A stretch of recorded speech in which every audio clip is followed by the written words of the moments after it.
अय अरे वातावरण कसं आहे दिसतंय का नाही सगळं लाल लाल. थांबा निखिल सदगीर कुठे गेला ते पण सांगतो, पण त्यासाठी व्हिडिओ शेवटपर्यंत नक्की बघा. तर नमस्कार पब्लिक. तर आज झाला असं मित्रांनो, निखिल सदगीर आलता त्याच्या दररोजच्या ड्युटीला गायींकडे. अय अरे ते जाऊ द्या, आपल्या पाटला नवीन नवीन फोन घेतलाय बरं का मित्रांनो. एक गोरा विकलाय पण मग नादच केलाय. आपल्या पाटला तर 2-3 वर्षापासून चालू होतं नवीन फोन घ्यायचाय शेवटी घेतलाच भाऊ. आता मस्तपैकी फोन कानाला लावला का मस्त गाय उसकीत चालायचं, नाही तर मग गाणे लावून द्यायचे. हे बघा असे. मग आता आपल्या गायी बी घेऊन चाललो होतो मित्रांनो. मग घरी पाटील काही पेढे चारणार नाही.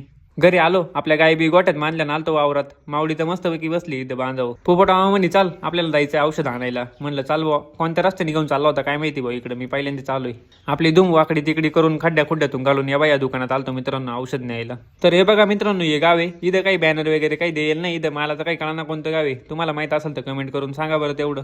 तर इकडेच फिरायला आलता मित्रांनो निखिल सदगीर. दुसरी कुठं नव्हता गेला. आपल्या गावाकडचं वातावरण असं लाल लाल काबर झालं काही कळणार भाऊ. तिकडून तर लई जोरात आलतो मित्रांनो, पण मग इथं येऊन दिली गाडी लावून. इथं पुढे रस्त्याचं काम चालू आहे. चायला म्हणलं आता हे काय हे पा, इथून तिथून दिली खडी टाकून. आता इथून गाडी कशी काढायची बा.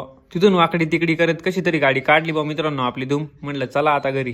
संध्याकाळी त्या रस्त्यामुळे आपले धूमचे तले हाल झालते मित्रांनो. मग सकाळी मस्त प्रत्येच्या गाडीवर आलतो कॉलेजला. आपल्या दोस्तांची तर मोठी चर्चा चालू होती, आपल्या आज प्रॅक्टिकल एक्झाम आहे म्हणून. अरे म्हणलं काय टेन्शन घ्या एवढं. मस्तपैकी डॉक्टरचे कपडे बिपडे घालून आलतो मग मित्रांनो लॅब मध्ये. थोड्या वेळात पेपर आहे आपले. तर सुटलाय मित्रांनो पेपर. आजचा पेपर एकदम भारी गेलाय मित्रांनो.